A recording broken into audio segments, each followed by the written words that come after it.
காட்டுறதுக்காக இந்த டாஸ்க் வந்து பண்ணியிருக்காங்க அப்படின்னும்போது, ஸோ கஷ்டமான லெவல்ல கொண்டு போறாங்களா அப்படின்னா, ரொம்ப ஈஸியும் இல்ல, ரொம்ப கஷ்டமும் இல்ல.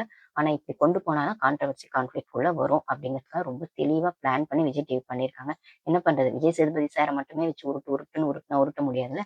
இப்படி கொஞ்சம் எக்ஸ்ட்ரா உருட்டணும்ல. ஏன்னா மத்த பிக் பாஸ்லாம் ஆஹா ஓஹோன்னு அவ்ளோ செம்மையா போயிட்டு இருக்கு. அக்னி பரீட்சை நாகார்ஜுன சார் பண்றது, மத்தபடி தெலுங்கு, ஹிந்தி பிக் பாஸ்லாம் வேற லெவல்ல போயிட்டு இருக்கு அப்படின்னு சொல்லும்போது, ஆ இவங்க வந்து இதையாச்சும் பண்ணி தான் ஆகணும் அப்படின்னும்போது, ஸோ இதுக்கு நடுவுல இந்த ஃபேக் ஃபெமினிசம் இதெல்லாம் ஒரு பக்கம். அதுல வந்து ஏஞ்சல் வெஸ் டெவில் அப்படிங்கிற மாரி டாஸ்க்கோட ப்ரோமோ தான் நம்ம பார்த்துருப்போம். அந்த மாவுலாம் பூசுற மாரி முகத்துல.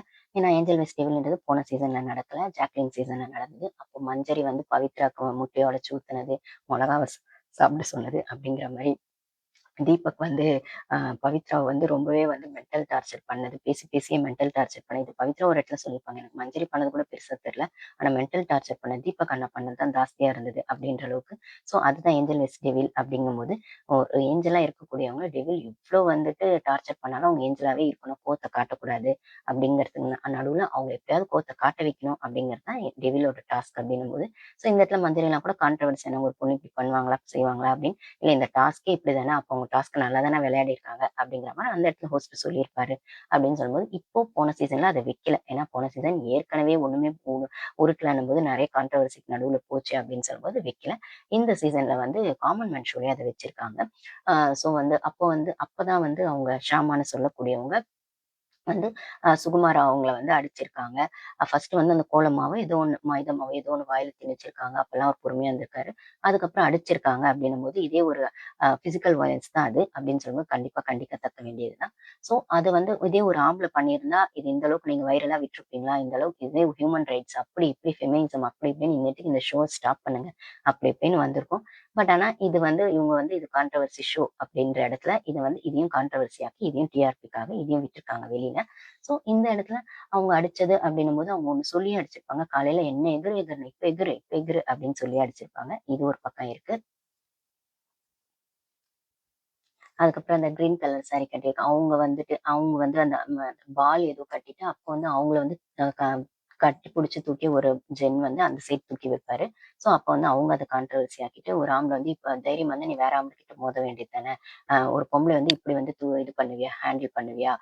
ஒரு டாஸ்க் விஷயத்துல கட்டி புடிச்சு தூக்கி பண்ணுவியா? அப்படிங்கிற மாரி அவங்க பண்ணது அதெல்லாம் ஒரு மாரி இன்டீசென்ட்டா தான் இருந்தது. நீங்க கேம்க்குள்ளன்னு வந்த பொண்ணு இந்த ஷோ இப்படிதான்னு உங்களுக்கு தெரியாம நீங்க வந்திருக்க போறல. தெரிஞ்சுட்டு வந்துட்டு இந்த மாரி கான்ஃப்ளிக்ட் ஆகுது, கான்ட்ரோவர்சி ஆகுதுன்னும்போது, உங்கள நீங்களே வந்துட்டு அ உங்களோட பிஹேவியர தான் அது காட்டணும்போது, இந்த ஷோ இப்படிதான்னு தெரிஞ்சு வந்தா நீங்க அதுக்கேத்த மாரி தயாராகணும். இல்லையா, இல்ல நம்மளுக்கு இதெல்லாம் சரியா வராது அப்படிங்கிற மாரி ஒதுங்கி போயிடணும். 2மே இல்லாம வந்துட்டு இத பண்ணாத, அத பண்ணாத அப்படின்னும்போது, அப்போ ஆம்பளைய அடிச்சது சரியா அப்படின்னு ஒரு பக்கம் வருது. இல்ல இது வந்து ப்ரொமோல காட்டுறீங்களே விஜய் டிவி அப்படிங்கிற மாரி இருக்குது. ஸோ இதுதான் அந்த ஷோல நடக்குது அப்படிங்கிறத தான் நீங்க ப்ரொமோவா காட்டுறீங்க. அப்போ அந்த டாஸ்க்க வந்து நீங்க அவாய்ட் பண்ணியிருக்கணும். இல்ல அந்த டாஸ்க் இப்படி நடந்துருச்சுன்னு சொன்னோனே, அந்த விஷயங்கள ப்ரொமோல காட்டாம விட்டுருக்கணும். 2மே இல்லாம நீங்க அத ப்ரொமோ காட்டி டிஆர்பி ஏத்துறீங்கன்னா, இதுதான் விஜய் டிவி எப்பயுமே பண்ணக்கூடிய வேலை. இது ஒண்ணும் புதுசு இல்ல அப்படின்னு சொல்ற இடத்துல, ஸோ இந்த இடத்துல தான் அந்த பிசிக்கல் வயலன்ஸ், ஃபேக் ஃபெமினிசம்லாம் வருதுன்னும்போது, ஓகே என்னென்ன பண்றீங்களோ பண்ணுங்க. ஏதாவது உருட்டி பெரட்டியாவது இந்த சீசன ஓரளவுக்காவது தமிழ் சீசனோட டிஆர்பி நல்லா தான் இருக்கு அப்படின்னு கொண்டு வர அளவுக்கு எதையாவது பண்ண முடிஞ்சா பண்ணுங்க. உங்களால கண்டிப்பா அத ஃபேரா பண்ண முடியாது. ஓகே. இப்படி கான்ட்ரோவர்சியாவது ஏதோ உருட்டுங்க அப்படின்னு தான் சொல்ல வேண்டியதா இருக்கு. இதுக்கப்புறம் வந்துட்டு அதே அந்த இது முடியும்போது, ப்ரோமோ முடியும்போதும் இதே ஒரு பொம்பள பொண்ணா என்னென்ன பேசுவீங்க? பேசுவாங்க, சும்மா விட்டுருவாங்க அப்படின்னு பேசுறதெல்லாம் இது ஒரு பக்கம். இன்னொரு பக்கம் அந்த நைட்டி விஷயம். அந்த லேடி அவங்க அவங்க என்ன பிரியவர்ஷினியா? பிரியவர்ஷினி அவங்க. அவங்க எலிமினேட் ஆயிட்டாங்க. அவங்க வந்து நைட்டி போட்டுட்டே வந்திருக்காங்க ஷோக்கு. இது வந்து உடனே மாயா வந்து பார்த்துட்டு, "இத நான் தெலுங்கு பிக் பாஸ்ல பார்த்துருக்கனே" அப்படின்னு அவங்க சொல்லவும், அதுக்கப்புறம் இது என்ன நீங்க கான்ட்ரோவர்சி கிளப்பணுன்றதுக்காகவே இப்படி வந்திருக்கீங்களான்னு ஆரி கேட்கவும், அவங்க வந்து இன்ஸ்டாலலாம் அவங்களோடது போய் பார்க்கும்போது, பேஜஸ்லாம் பார்க்கும்போது, ஸோ ட்ரெஸ் வந்து உடை வந்து நம்மளோட சுதந்திரம். நம்ம என்ன வேணா பண்ணலாம். இது வந்து மத்தவங்களுக்காக யோசிக்கணும்னு அவசியம் இல்ல. அது நம்மளோட ஒப்பீனியன். மத்தவங்களோட பார்வைக்காக நம்ம வந்து நம்மள மாத்திக்க தேவையில்ல. அப்படிங்கிற மாரி ஃபெமினிசம் பேசுற வகையில தான் அவங்களோட பேஜஸ் இருக்குன்னா, இந்த இடத்துல அவங்க அந்த இது டாஸ்க்குக்காக மட்டும் அப்படி வரல. அவங்க அந்த டாஸ்க்ல அந்த 3 நாளா அந்த ஷோல இருக்கும்போதுமே அப்படிதான் நைட்டில தான் இருந்திருக்காங்க. டாஸ்க் உள்ள வரும்போதும் ஜட்ஜஸ் முன்னாடி வரும்போது அப்படி வந்திருக்காங்கன்னா, அதுக்காக ஜட்ஜஸ் இப்படி பண்ணியிருக்காங்கன்னா, நீங்க கேள்வி கேட்டது சரி அப்படிங்கிற இடத்துல வச்சுக்கிட்டாலுமே, அவங்கள உள்ள வரவிட்டது யாருப்பா? அத ப்ரொமோல எடுத்து போட்டது யாருப்பா? அப்படின்னா, அது விஜய் டிவி தானே. ஸோ நீங்க தெரிஞ்சு தெளிவா தெளிவா பிளான் பண்ணி அதுதான் பண்றீங்க. தப்பு சரியா செய்யணும் அப்படிங்கிற இடத்துல சூப்பரா பண்ணிட்டு இருக்காங்க. அப்படின்னும்போது விஜய் டிவி இந்த வருஷம் எதையாச்சும் ஃபேரா பண்ணி கண்டிப்பா நம்ம அந்த மத்த லாங்குவேஜஸ்க்கு நடுவுல நம்ம டிஆர்பி வாங்க முடியாது. இப்படி எதையாச்சும் உருட்டி ஜனங்கள பார்க்க வச்சு தான் வந்து டிஆர்பி ஏத்தணும் அப்படிங்கிற இடத்துல அது ரொம்பவே சூப்பரா பண்ணிட்டு இருக்காங்க விஜய் டிவி அப்படின்னு தான் சொல்லணும். ஸோ அந்த லேடி வந்து வெளியில போயிட்டு வெளியில ஐ மீன் எலிமினேட் ஆயிடுறாங்க. ஜட்ஜஸ் அவங்க செலக்ட் பண்ணல. அவங்க வந்து வெளில போயிட்டு என்ன சொல்றாங்க, இந்த மாரி வந்து இது ஒரு ஸ்கேம் ஷோ, இது ஒரு ஃபேக் ஷோ. என்கிட்ட வந்து ஒரு சின்ன அப்பாலஜி கேட்க சொல்லுங்க ஜட்ஜஸ. நான் வெளில போயிடுறேன். எனக்கு அது வேணும். அப்படிங்கிற ஏன்னா இவங்களோட ட்ரெஸ் அவங்க வந்து இது பண்ணிட்டாங்க இல்லைங்களா? அத விமர்சனம் பண்ணிட்டாங்க இல்லைங்களா? அதனால அவங்க பேசுறாங்கன்னும்போது, இது பிக் பாஸ விடவும் ரொம்ப வேற லெவல் ஷோவா இருக்கும் போலயே காமன் மேன் ஷோ அப்படிங்கிற மாரி தான் எல்லாரும் ரிவ்யூ பண்ணிட்டுருக்காங்க. எனக்கு எப்படி தோணுதுன்னா, ஓகே. நான் ஆல்ரெடி சொன்ன மாரி, எதையோ ஒண்ணு பண்ணி உருட்டணும். உருட்டுறாங்க, பார்ப்போம். எவ்ளோ தூரம் உருட்டுறாங்க அப்படிங்கிறத வெயிட் பண்ணி தான் பார்க்கணும். அதுக்கப்புறம் அதே ப்ரோமோலயே வந்து ஒருத்தர் வந்து, நான் வந்து சீசன் 8ல வந்து முட்டி போட்டுட்டே வந்தேன். எனக்கு பிக் பாஸ் வாய்ப்பு குடுங்கன்னு. அப்ப கிடைக்கல. அப்ப நான் ரொம்ப இம்மெச்சூர்டா நடந்துக்கிட்டேன்.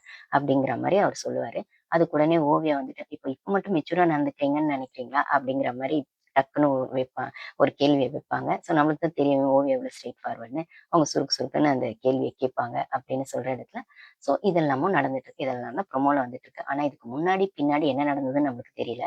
ஆனா இப்போதைக்கு அந்த டிஆர்பி ஏத்துறதுக்காக இவங்க ஒரு ஒரு நாள் ஒரு ப்ரோமோல ஒரே நாள்ல எல்லா ப்ரோமோவும் விடுற லெவல்ல தான் இருக்கு. ஸோ ஈவினிங் பார்க்கலாம். இது எப்படி வருது அப்படின்னு. கண்டிப்பா இது ரெக்கார்டட் ஷோன்னும்போது இவங்களுக்கான எல்லா டாக்டிக்ஸும் பண்ணி, இவங்களுக்கு யார் ஹைப்ல இருக்காங்களோ, அவங்கள தான் அந்த 5 பேர உள்ள தள்ள போறாங்க. அந்த 5 பேர் வந்து விஜய் டிவி ப்ராடக்ட்ஸ் கூட எப்படி காம்படிட் பண்ண போறாங்க அப்படிங்கிறது தான் ஷோ. ஸோ வெயிட் பண்ணி இது இவங்களுக்கான டாஸ்க்க கஷ்டமா வைக்கிறது மட்டும் இந்த ஷோ ஹைப்ல கொண்டு போகாது. அதே மாரி கான்ட்ரோவர்சி மட்டும் இந்த ஷோ ஹைப்ல கொண்டு போகாது. ஹோஸ்ட் அப்படிங்கிற இடத்துல மாயாவ நீங்க போட்டது நெறைய பேருக்கு பிடிக்கவே இல்ல. அதனாலேயே நெறைய பேர் அவாய்ட் பண்றாங்க. அந்த நெகட்டிவ் அப்படிங்கிற விஷயத்துல. அதுக்கு பின்னாடி விஜய் சேதுபதி சார போன சீசனுக்கு அப்புறம் நெறைய பேருக்கு சுத்தமா அவாய்ட் பண்ண ஆரம்பிச்சுட்டாங்க அப்படின்னு சொல்லும்போது, 2 இடத்துலயுமே ஹோஸ்ட் பத்தி நீங்க ரீகன்சிடர் பண்ணணும் அப்படிங்கிறது தான் என்னோட ஒப்பீனியன். பார்க்கலாம் என்ன நடக்குது அப்படின்னு. அதுக்கு நம்ம சேனல் ஃபர்ஸ்ட் டைம் வரவங்க சப்ஸ்கிரைப் பண்ணிக்கோங்க. அப்பதான் நம்ம வீடியோஸ் வந்து அ நெறைய பேருக்கு ஷேர் ஆகும். லைக் போடுங்க. வீடியோஸ் புடிச்சிருந்தா சப்ஸ்கிரைப் பண்ணுங்க. 2, 3 வீடியோஸ் பார்த்துட்டு. ஆனா வீடியோஸ் பார்க்குறீங்கன்னா, குறைஞ்சபட்சம் வீடியோ பார்த்து முடிச்சப்பறம் ஒரு லைக் போடுங்க. ஹைப் பட்டன் இருந்தா, ஹைப் பட்டன உங்களுக்கு நீங்க சேனல் வச்சிருக்கவங்களா இருந்தா ஹைப் கிளிக் பண்ணும். அதையும் கிளிக் பண்ணிடுங்க. ஷேர் பண்ணிடுங்க. நெறைய பேர் அந்த சூப்பர் தேங்க்ஸ் அப்படி இப்படின்லாம் பேசுறாங்க. நான் அதெல்லாம் கூட எதுவுமே பேசல. ஜஸ்ட் நான் பேசின விஷயங்கள் உங்களுக்கு ஒத்து போச்சு அப்படின்னா, இல்ல உங்களோட டைம் ஸ்பெண்ட் பண்ணி அத பார்த்துருக்கீங்க அப்படின்னா, அதுக்கான ஒரு லைக் போட்டீங்கன்னா, நெக்ஸ்ட் வீடியோ போடுறதுக்கு எனக்கு அது ஒரு மோட்டிவேஷனா இருக்கும். ஸோ எனக்கான விஷயங்கள என்னோட ஒரு ஒரு பப்ளிக் பிளாட்ஃபார்ம்ல ஷேர் பண்றது அப்படிங்கிறது எனக்கு எப்பயுமே ஒரு புடிச்சமான விஷயம். நான் ஒரு பக்கம் பாலிடிக்ஸ் வீடியோவும் போட்டுட்டு இருக்கேன். விஜய் சாருக்கான விஷயங்களையோ, இல்ல திமுக சைடுக்கான விஷயங்களையோ, மத்த பாலிடிக்ஸ் இதுவரைக்கும் நடந்த நம்மளோட ஹிஸ்டரி இருக்கும் இல்லைங்களா பாலிடிக்ஸ்ல. அத ரிலேட் பண்ணி இப்ப நடக்கிற பாலிடிக்ஸ் அப்படிங்கிற மாரி பாலிடிக்ஸ் வைஸ் பிக் பாஸ் அப்படிங்கிற இடத்துல விஜய் சார் வெஸ் விஜய் சேதுபதி அப்படிங்கிற மாரி நான் இதையும் ஒரு பக்கம் போட்டுட்டு இருக்கேன் ரிவ்யூல. இதையும் போட்டுட்டு இருக்கேன் அப்படின்னும்போது, ஸோ உங்களுக்கு என்ன பிடிக்குதோ போய் பாருங்க. அதுக்கான லைக்க போட்டுட்டு பாருங்க. அது எனக்கு ரொம்பவே யூஸ்ஃபுல்லா இருக்கும். Thank you guys. Next video